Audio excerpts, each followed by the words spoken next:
Yeah, a long way from a stuttering kid. I didn't get enough love. Hello, and welcome to another episode of the How Men Cry podcast. The How Men Cry campaign and podcast is just aimed at getting men to talk more comfortably about vulnerability and mental health. I go by the name of Dxtr Spits, and I'll be, your host for this evening. I'm always a host, but whatever. I am honored today to bring in just a good homie, a good early supporter of the How Men Cry project. It's my absolute pleasure to bring in the homie Erick, man. How you doing today? I'm good, sir. How about yourself? I appreciate you having me on the platform. Yeah, for sure, man. Before I even accept the appreciation of bringing you on this one, I gotta extend that you create a lot of platforms for artists and folks out there. So I gotta throw that thank you right back to you immediately, for myself included, directly. So yeah. Man, it's only been like 3 years, I want to say, but it seems so long. So it's like I feel like I do so much, I forget the stuff I do. So it's like, yeah, that's how we connected to REA Radio. Actually, we come to I think an event. I think a few years back when we connected, and then I invited you to the spot I was recording at the time, and we just built from there, connected from there. Yeah, man. I was thinking about that. I was like, damn, when was that original interview? Because I still remember sitting down for that. That interview was that was a lot of fun. That was at 2112. I won't say studios, but at 2112. My best friend T, so I was helping her host a radio show. Then I just was producing, just booking guests, and we met you at I forget what event it was, but you was promoting the backpacks back then, and I know you was an artist too, so just like you do a lot of different things. It'd be dope to catch up and talk to you. And I knew about you for a minute from just hearing about the stuff you do. So to see you in person was like perfect opportunity. Yeah, and I appreciate that, man. And honestly, like, and I'm sure it'll come up in this conversation, it's so hard for, I think, artists, especially like locally, to find just platforms to talk about what they do, to be able to, cross promo and other things like that. And a little bit off topic from what our what our focus is today, but it really does. That's always been really helpful, and so I mean, with that being said, would you like to tell the listeners at home just a bit more about what you do, just the diversity of what you dip your toes in? Dip my toes in. Keep this short as possible. I don't know. I'm a big fan of UGK. I just like being unknown, but I also like I'm a creative, so I just do a lot of different things. I got in this actually making beats, just trying to learn how to do beats and get on the business side of music. They end up me learning more about A&R and actually artist development. So I actually have owned a record label at some point. Again, my best friend Cease, and I didn't like the logic of how I didn't want to be a business head with running a label. So I wanted to be more on the creative end of like helping the artist, developing an artist, making sure they understand the true power of being independent and not really relying on a label, and understanding what those advances are and stuff like that. So that's where REA Entertainment originally was birthed from. 7 years ago. Originally, it was an artist development A&R company. I just wanted to specialize in really helping artists really maximize in their full potential as a creative, and also learning about stage presence and giving them opportunities to perform. So I was curating events. This was from 2014 to 2016. I was doing that. Around 2016, I felt the burnout because I was literally doing all that by myself. So it was a mental, financial burnout. So it was like I got to take a break. I always wanted to get into media. So around 2018, opportunity presented itself for me to do REA Radio. So started doing that. And from another 3 years, from 2018 to 2021, I was doing that to different outlets, whether it's through podcasting, actual just local video stuff. So I always wanted to reach out to different independent creatives, because I know that certain mainstream individuals get a lot of spotlight, but it's so many different unique and dope creators out there that don't get that spotlight because they don't have the connections, they don't have the certain amount of income to really get seen or heard like that. So I just want to be that extra voice to help try to equalize that. Yeah, I love that, man. And like I said, I mean, I know for sure it means a lot, because I think what's difficult, even just like staying self-motivated on the more like, independent hustle is difficult because, if I'm being real, the most attention our stuff, I mean, now it's changing a little bit, but the most attention that our stuff had ever gotten was always when some other big name entity had said something about us. Like I could be pushing the same songs for 3 years and nobody listened to them. Some main, you know, industry, we get a little extra media buzz and coverage. And people like, man, this song is so great. It's this, this, that. I'm like, I told you listen to that shit in 2014. but nah. It's just, I think it's just the nature of how we, you know, consume and what our society does towards art and popularity and blah blah blah. So, yeah, just saying, I really appreciate what you've been doing out here for a while, man. It's awesome. So more on you know, just the front or the side of How Men Cry. We've talked multiple times about just deep life stuff. And you know, I know how much you've just processed. You were actually one of the first ones to, like I said, support the How Men Cry project, as well as you know, even tell some of your story. So you want to talk maybe just a bit more about how you grew up, and you know, maybe how you relate to the man that you are today, or I guess how you became the man that you became today.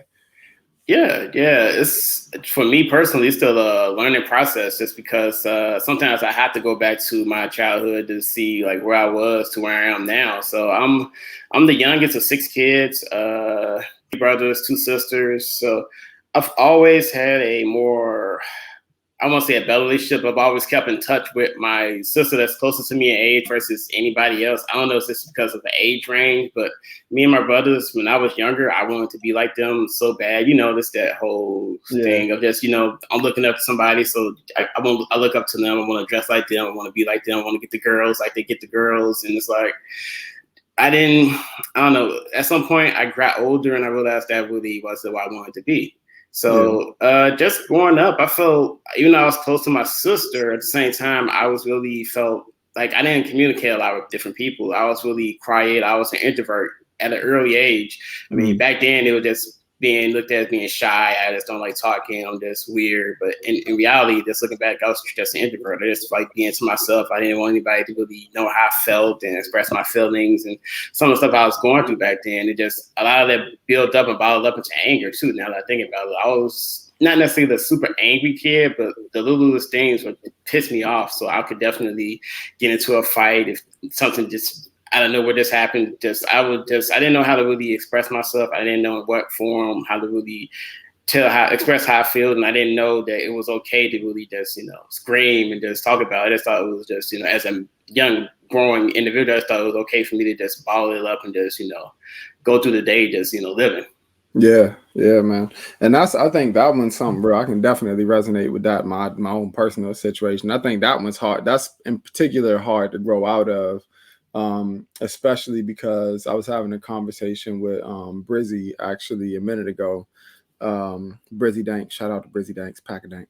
But but he brought up a really good point where he was like, you know, so much of what is presented to men in general is just violent. You know, he's like, even how we're like music that we're associated with is like violent. The way that we're spoken to for how we deal with things. If you on sports teams and you got to participate in a sports team, you're shouted at and violent. Not in all cases, but I'm just saying, you know, generally the tone toward us is definitely like that. So did you experience any of that, you know, growing up, of just that maybe helped to agitate some of those feelings of anger? Absolutely. I mean, I was growing up in the mid 2000s era, so that was gangster rap. I'm not saying it's peak, but that was like 50 Cent and all that stuff growing up. So that, honestly, that music helped. Unfortunately, that music helped with like making me calm down, but also at the same time made me more violent, because it's like, if I'm feeling angry, I'm going to turn that music on to really get me more amped up. And it's like, thank God I didn't have that mindset of going to join the gang or be that negative and be like that destructive. But that music at the same time was that was my therapy back then. So I can definitely relate to that. Yeah. I mean, and that's real too. And I think that's always a tricky battle, even from making music, that I'm always like, I don't think that music necessarily makes anybody. It's tricky. I don't think it makes anybody necessarily better or worse, but I do think that it can influence, like you said, like your state of being and kind of where you at. Yeah, absolutely. You just said that, the influence. And even when I started my label back 10 years ago with my best friend T. She was going back and forth like, what type of artists do we want to represent? Because we don't want the messaging to be violent. So, but at the same time, violence and sex is what kind of generates the sales. So what are we trying to do? So I had to look back at that and like, wow, that was a lot of stuff I listened to. But that was also the stuff that kept me like sane at that time. I felt like, but now I look back and I'm like, why was I listening to this? But I mean, back then it was like, man, this is amazing. But like, nah, I don't even want to listen to this now because that's not the headspace and the state I'm in right now. So like, man, what was I going through as a youngin'?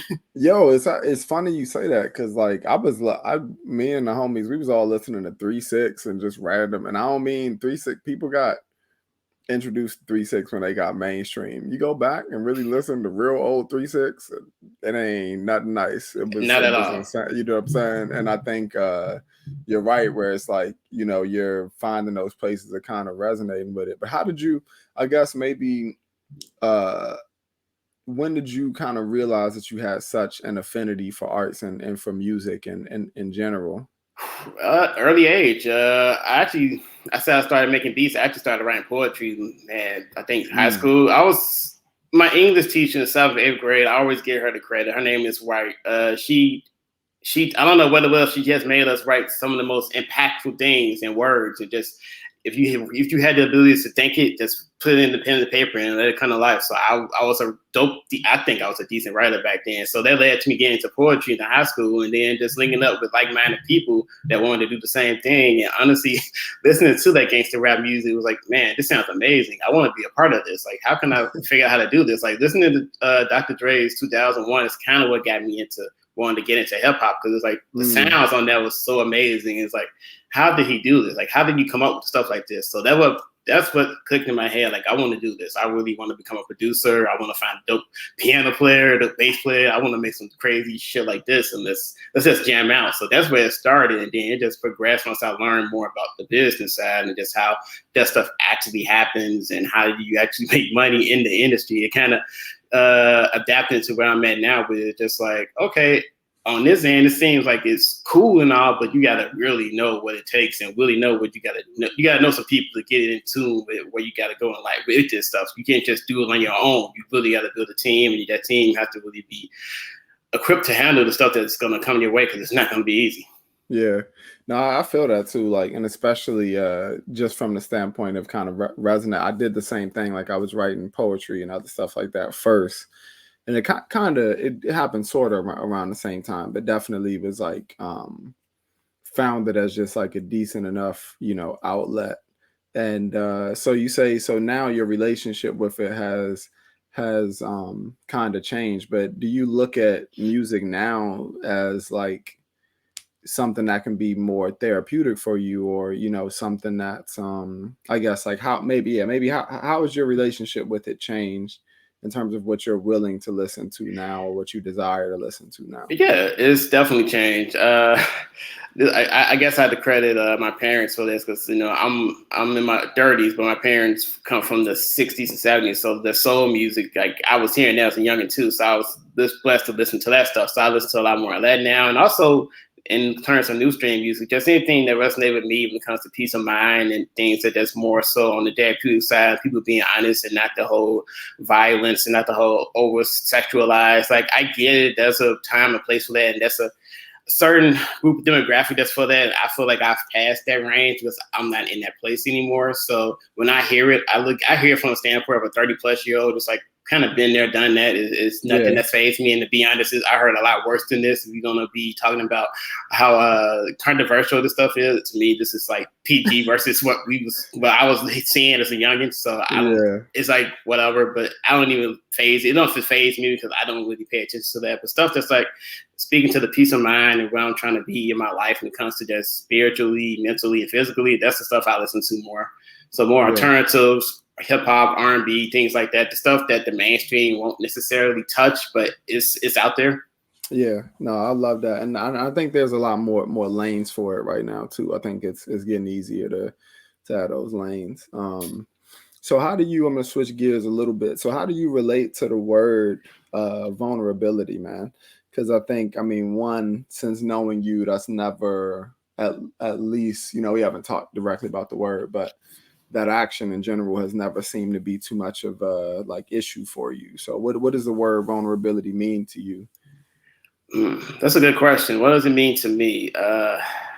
Honestly, just being honest, not holding back, just being your true self, and not just, not hiding behind what a certain stigma that you feel like you need to have. So that's something that, again, I'm just learning and adjusting to, because, again, growing up, I just felt like I had to be this sort of individual, hard, non-emotional, kind of angry, just to get by. Growing up on the west side of Chicago, just personally, I felt like that's how I had to be, just to, walk through those neighborhoods, those corners, to make sure that I stay alive. That's how I felt. And as I got older, it was like, I don't need to do that. That's not really who I am. That's not what I'm about. Like, I just really need to really figure out who I am and why am I. So what is this anger about? What is this anger and this different types of emotions that I'm holding back from, and just, be myself and just be truly vulnerable and really have people accept me for who I am. If they can accept that, then that just means we're not meant to be cool, in my opinion. Like, you just don't accept who I am. That's fine. That just means we're in two different lanes right now, and there's nothing wrong with that. Yeah, I appreciate that part too, because I think it's taken a while for me to even own certain parts of things, where now I don't give a fuck. Like, it's everything's shameless now. I'll be like, it's just hilarious how much that relationship's changed. But do you feel like that happened over time for you, or do you feel like there was like a more distinct switch of when you were just kind of like, yo, this is the lane I'm gonna be in, and y'all gonna accept it or not? A little bit of both, definitely over time, but just certain life situations that I dealt with, trying to be around certain people who I knew was opposite of me, opposite of what I stood for, but I still gave them a chance, and they still kind of like, they still burned that bridge. And it was like, I just can't be this person. I can't help everybody. I'm not meant to help everybody. And if I can't help myself, then I definitely can't help anybody else out there. So let me take care of me first. Let me make sure that I'm straight. Let me make sure that I'm in the best physical and mental and spiritual state before I try to go out and help anybody else. If I can't help myself, then I can't really be of service to anybody else. That's just my personal belief about just me, just trying to help the next man, the next person, I should say. Yeah, no, and I vibe with that. And it sounds like, I mean, a lot of what you're speaking to is maintaining. To me, sounds like it's maintaining and kind of keeping balance. How do you keep your mental space balanced? And I know we've talked about, like therapy or other things like that. So feel free to delve into that, but how do you maintain? Man, that's still a work in progress too, because it's when you have a full-time job and you're trying to be a creative, it's just trying to keep balance with life is hard. Yeah. So I'm still trying to figure that part out. But honestly, just making sure I'm connecting the dots and making sure if I know that something's triggering me, I gotta take care of that right away. Otherwise, it's not gonna be a good day for anybody. So I just I know I'm old enough to know that I can do the checking points and just my trigger points to what can trigger me. So I always let people know, like, hey, right now it's not a good time to talk to me. Just just in your heads up. Just I'm not gonna do anything if I'm gonna say just don't do that. Don't tip me. So meditation. I still need to go through my therapy sessions just to really be truly vulnerable and just check some things off, and just being honest with my friends. And I gotta get more honest into with my family, my close family, about certain situations and things that honestly happened in the past that I haven't addressed yet. So it's still some things on my checklist that I have to check off, but definitely meditation, prayer, and just keeping myself in tune and in check with my trigger points, and knowing that if I'm not okay, I just need to take that break and just not be bothered. Yeah, no, I love that, man. And that space and them boundaries, speaking to my soul this whole year. That's been the overarching theme of what I've had, of like what I'm implementing more and more on a daily basis. And with my therapist, it actually got to that point, where he was just kind of like, look, he's like, you're gonna have to guard the shit out of your space. Like, you really do. And it doesn't have to be negative. It doesn't have to be anti in anybody else. It's like, but you've spoken to it a couple of times. Like, you really gotta like make sure that you're good. And I think like I've really just been learning what that even feels like, where it's like, dang, like I know like maybe I didn't get enough rest, or maybe I didn't do whatever, like, and I can tell I'm off. So I kind of feel that too. Do you feel like in most of your Do you feel like that's how like a lot of your family or like, and you don't got to go into nobody, but like in your like immediate surroundings or maybe how you were brought up, you know, do you feel like mental health was a common discussion or like a common talking point, or do you feel like that's something that's being addressed now, or maybe it isn't at all? You know, I'm just curious of what your circle has been like. It's being addressed a little bit more now. Growing up, it definitely wasn't addressed. It was just going through the norms. I grew up with a dad who he was an alcoholic. He do just me simply just asked him to stop drinking. He did stop doing it, but just growing, not necessarily being violent, but just seeing the arguments with him, my mom, him and my brothers, and just being around that, it just was kind of weird to see that. And then just some of the words, like it wasn't, I never experienced anything physical. It was more of the words and the expressions and just certain things that were said that would like trigger me more than anything physical. Because I wasn't a bad kid, but it's I'm gonna get my butt whooped like that. I was just, if something happened, I would get just the yelling and the cursing out and the words, those things. So words have meaning. Words are powerful. I know the whole stigma, sticks and stones may break my bones. Words never hurt me. That day, no, danger. That shit, that's just a lie. Words definitely have power. That shit total bullshit. Right? Yeah, words have power to them. So just those are the things that I'm not going to lie, still trigger me to this day. Like, yo, I can't believe he said that. And I know he apologized, and we stuck along the web. But yo, as a young guy, man, as a young kid, like growing up, you probably shouldn't tell you shouldn't want to hear that stuff. So just those things, and just also just not that I'm expecting to be a parent anytime soon, but if that happens, just those are the things of what I won't do to have my kids experience that same type of trauma. Yeah. And that's, man, and that was one that I had to correct with, that I still am, because it's a work. I'll be having to catch myself. It's like, nope, you ain't there yet. It's real easy. Once you identify something, it makes you feel like, it's like, oh, I understand it now. And it makes you feel like that's the resolution. It's like, but no, that's not the resolution. That's just you figuring it out, you identifying it. And then I'm like, damn, now you got all this work to do. But one of the things that happened for sure with me is realizing how much negative self-talk got generated from being spoken to in certain ways, or just like how, like you said, this environment of words, man, is heavy, because like it ends up being the tone in a way, or can be, I won't say for everybody, but it can be the tone of how you hear and how you speak to yourself. And it's like, yeah, of course, because you're growing up, and the shit. And then like, it's basically like drilled, like depending on what the person's personality is or how often they're doing something like that, it's consciously or subconsciously getting, absorbed. So yeah, I definitely feel that. Yeah, definitely.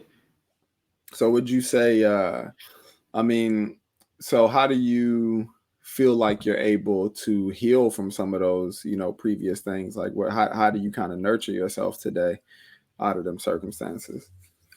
Just again, I wish I could say therapy helps, but I haven't experienced it yet. But just honestly, having real friends and having those conversations just about growing up, and then just honestly having that rewind moment, because it's something. As I know we don't remember every little thing, but sometimes those trigger points come back, and you just like, oh snap, I just remember something, and it's like, wait, that wasn't right. And like, how did I just like hold that in this whole time? And maybe that's why I was angry so much, because of what somebody said to me. Like someone called me, like my dad called me retarded. I know he didn't mean it in that state, but still to call me that, and it's like, wow, like I took that to the heart. Like you could beat me to death, but you call me retarded, like wow, like as a kid, like like wow.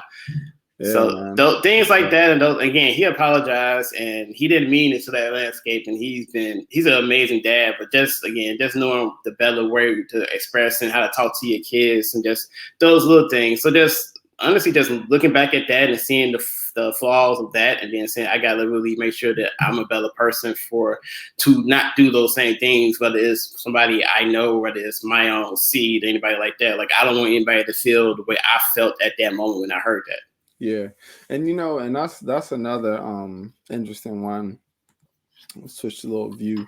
Another interesting one is, I think, like how it immediately makes me think and wonder like how he grew up, or how he like what kind of influences were like around him too, because I think that's the tricky part. And like I understand it more and more every day. around really trying to break generational things, you know, because it does end up just kind of being something like, the more that I even like investigating my parents' past and things that they might have impacted with me, I'm like, damn, my grandparents or, you know, grandmothers, even just hearing and listening to their tone, it's like, all right, if I hear and listen to that tone and that's how you are towards my mother, it's like she's been getting this her whole life. It's like, yeah, so probably whether she wants to or not, you know, there's this like bleed over that happens. So what kind of generational curses do you feel like you're breaking? Man, where to start? No, I mean, again, I love my family, but it's just we just have. I mean, I come from a family where a lot of us didn't even graduate from high school. So just let alone graduate from high school, actually seeking at least possibility seeking an advanced education, trying to advance myself in a career that I love, instead of just being tied down to just a regular 9 to 5. Again, if you have a family to feed, that's totally fine. But somebody like me, I'm single. I really don't have nothing really holding me back. I don't have any nothing like that. So I can really go for what I would believe in and what I'm passionate about. So just generational wealth and just being a better individual and understanding my flaws and making sure that I don't speak those type of those words and those things to anybody else that's surrounding me, but also trying to be a better person, a better son, a better uncle, a better brother, and just try to help as I navigate and grow, try to help navigate with them to grow to that same lane, not necessarily as my path, because I'm trying to eat better. Also, I'm trying to be a better workout person. I'm just trying to really, again, when I say physical, mental, spiritual, I mean in every facet of the word, of those words. So just I'm taking it step by step every day. I'm not perfect. So every day it's not like, yeah, I'm just gonna just eat these little portion meals and stuff like that. But it's just taking the time to really know what I want to do and how I want to live my life, and just being around how we grew up. It was like we survived, but I feel like we could be better. I could be better off than how I was, and I see the steps that I'm taking to get there. And it's just like, man,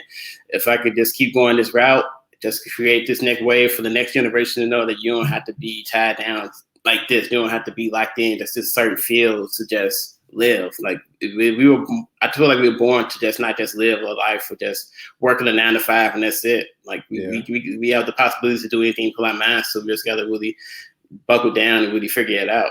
Yeah. Do you feel like relationships are changing around you? Like, meaning, like, do people respond to you differently, maybe from how you, and that can be within your family or other regards? Is that something that I've been experiencing lately? Is just kind of this overall change of tone, and it really is coming from a change within myself. So, just curious, do you see anything different from the family, from that standpoint? No, because some of that stuff I'm trying to block away from, because it's like I don't like when it comes to like the room, not necessarily the drama of what's going on. Like it's not involving me. I don't need to associate with that. Like if it's not, it's immediate family, like my dad, my sister, my niece. I really don't care. It doesn't budge me, like, because I'm not a part of that whatever's going on. But with friends, yeah, I could definitely see a tone and a difference. And it's funny, I'm the type of person I could literally say something the next day, I'm not going to remember it. So if I have a conversation with my friends and I may say something random that's impactful and that it deals with them, the next time we meet up, they're like, yeah, man, I took your advice and blah, blah, blah. Like, I said that? Like, really? When did I say this? They're like, yeah, the last time you said blah, blah, blah, blah. Like, oh, damn, really? Oh, I didn't know I said it like that. Like, oh, because when I speak, it just comes out. So I'm not really out here trying to be on some, remember I told you to do this? And just I'm speaking it and then I'm on to my next thing. Yeah, exactly. It's just without, exactly. Yeah. So if you feel comfortable, man, I got a few more for you. So when I talk about like how men cry, I'm not necessarily just talking about tears, crying out directly. It can be means of violent outbursts. It could be crying out through a page, through a song. It can be, crying out through whatever your hobby of choice is. Would you feel comfortable just sharing a time that you felt you cried, whether that's, literally or even through just other means? Yeah, absolutely. I definitely partook in the written expression of it, and it'll be the same thing I wrote about, like because the most emotional I've gotten was when I lost my mom 2 years ago, because she had Alzheimer's. We discovered that, I want to say 2014. So personally, just from experience, it's almost like going through two different deaths because the person that you grew up with, she's automatically not going to be the same person because the memories lapsing and just certain behavior changes. So when we found out, it was like the first kind of death because that person's no longer going to be the same. Then she's now no longer in the physical form. So when that happened, that just broke me all the way down. And it was something we knew would happen, but it was just, we didn't know when. And she wasn't doing too good, but she was recovering. And honestly, now I don't look back at that moment as too much sadness. It's more of the man upstairs is giving us time to spend more time with her. And I definitely was able to. Like, I was able to read books with her and see her interactions with that and see that she could actually still do activities and still just challenge the brain and just try to get her back in, just to keep the brain moving and active those last few months. So those are the memories I have, along with those 32 years of being around her. But that was probably my most emotional moment that I can go through for sure, because I never grew up around any grandmas. My grandmas both passed before I was even born, so I don't have that background knowledge to my parents. Are literally the closest thing I had, all the only things I have to like that family ties. So just to lose her, that was like a big loss to me and the family. Yeah. My condolences, again for it, man. And just, I appreciate you even just sharing and just talking about that, because that's a very heavy passing. And I know just from our personal conversations that you've shared a lot from it, but it seems like you accepted that, mourning process, and that you truly have been trying to help yourself heal from it, so even from the outside in, it looks like you're doing great with it. So yeah, and it's something that's not easy because it's a process. It's the whole thing. It's a process of grief. It's real. Like, you just got to go through it. You got to go through that emotional state. You got to go through just honestly, first off, Landon, know that it's not your fault that she's not here. That's nothing you can do. And I think it hurt my dad the hardest because he's just taking it hard. And it was nothing. We all did the best we can do. Like, we can't go back and say, well, it was just time. And just be grateful for the time that we had with her, because none of us are going to be here forever. Like, at least not in the physical state. As long as we all are here, the impact she had on us is going to be in our lives forever. So just knowing that and accepting that, it was just a natural thing. Yeah, no, that's beautiful, man. I appreciate how you put that, man. Really do.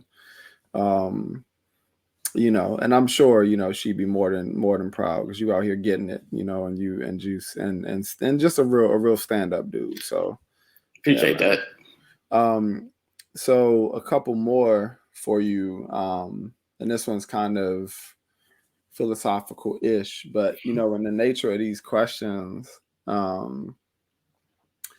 I like to ask, what do you feel like the world could use more of from men? So what can men in the world give more to the world to make it a better place? That's another good one. Damn. What can we give more to? I mean, that's my personal favorite one to ask. Honestly, it really is. Honestly, just coming from the heart, I would say there's more love. I feel like as men, we are told to be just, the upstanding individual, the head of the bread of the household, just, just gotta get it by any means, and just don't show any emotion. If you have any emotions, keep it in the back.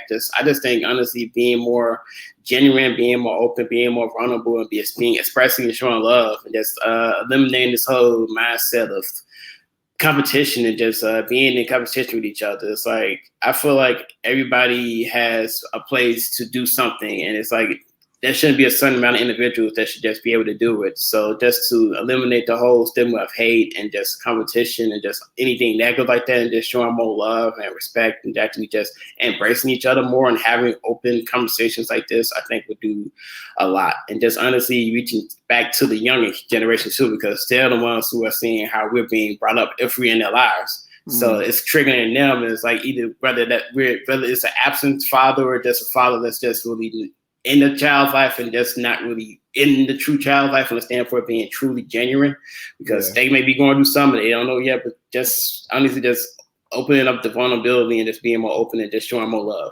I think that would do a lot. Yeah, I appreciate that. And I fully agree, man, because I think that's like, there's this literal or figurative letting the guards down that I think, like, I see the difference of how everybody who interacts with like men that do that have, you know, like just when you, or the effects that happen from just approaching things with the guard down a little bit more. It's like so much more healing for everybody involved, because I think whether we want to admit it or not, you know, like, man, we're in the middle of a lot of conversations, and this idea of like suppressing or excusing our way out of those conversations. You know, we don't got no feelings, we don't got this, we don't got that. It's like I think it's kind of run its time. Yeah. You know, like, because it hurts. We hurting from it, you know. So and then so maybe a flip question, or to flip that question a bit, would be, you know, how does the world help men to get there? And I like to state that because it's not that I think, you know, the world needs to provide too much more to guys. Like, I understand that's a complicated thing to say, but I think there is, or I would be curious to see what you would think that would help more, you know, young men, older men, whatever else, get closer to being able to show that love and that honesty. It goes back to just the stigma, like you said, the stigma of how we're supposedly supposed to be. Just eliminate the stigma. Like, everybody's different. Like, everybody's not like those. Like, when the Obama was in the White House, they would always put like, oh, the angry black person narrative on that. So there's always kind of, I feel like, triggers, particularly in the people of color range. Just we're always just angry people. We're just always hold this anger and suppressed stuff, and it's violent. So no matter, especially if you see the media, the news outlets, and just you see how crime is, and usually the perception is majority of those people doing the crime are people of color. So the perception is like, oh, they are violent people that just want to do violent things. And it's like, no, give everybody that equal opportunity and the equal chance to show you who we really are. So just stop coming with us with this fake notion of who you think we are. So I guess for that, my answer would be just for society to just treat us as equals and not just as a certain piece of something that you think we are. Yeah, no, I love that, man. I really do. I think that's very well put. Very well put. And yeah, I think because that's just, it's backing off the judgment a little bit and letting people be. Man, I really appreciate just the whole convo, all the information and insight that you said. It's given me an opportunity to learn even more about you, and just, you know, how you've grown to be who you are. Are there any like tags or words or whatever that you want to leave the good people with? Man, they want to follow me on IG, EP_REA. I'm in the middle of a break period right now. I'm going to get back on with my stuff, but I just needed a break. I'm in the transitional stage. I moved to a new spot. I got a promotion in my gig, so I'm just trying to like get recalibrated with my schedule and just getting it back in tune with what I got to do. So just trying to break curses, but at the same time, just taking care of myself. So EP_REA, give me about a month or so, and I'll be back on my creative-ish. Also, being in COVID, I'm just also restricted to doing certain things that I would really like to do. So I'm just trying to wait a little bit, but there are some things I definitely want to get into when it comes to selling merch and doing some other cool stuff. So EP_REA would be the place. And just for anybody out there, man, just be you, and whatever it is that you want to do, just do it and do what you love. Yeah. I love it, man. Thank you so much, Eric, for just taking the time, man, for coming and dropping all these bars, dropping all the life jewels and knowledge, and also, you know, expressing that vulnerability from a really genuine place. I think it's so much that came out of this conversation. And yeah, man, I thank you again. And as far as any of the listeners wanting to find out more about How Men Cry, you can always visit howmencry.com or How Men Cry on IG. If you're a guy interested in submitting a story, you can do so through the forms that we have on IG, where you can submit a written story with the image of yourself about just a time that you cry to show vulnerability. And just again, man, I want to extend a big thank you and a thank you from all of the Chicago artists that you've also helped to provide a platform for, man. So really appreciate that as well, man. Man, I appreciate that. And again, I appreciate you having me as a guest on this platform. This platform that needs to be had, and more discussion like this need to be had. So salute to you. Yeah, thank you, man. Thank you, man. We're gonna have to link up soon. I know we've been playing phone tag and back and forth, but I think it's just the troubles of everybody being busy, you know. But yeah, I'll definitely catch you soon, and just good to see you and thank you again today. Likewise, man. Likewise. Yeah. All right, listeners, y'all be cool. I'm gonna kick us both out.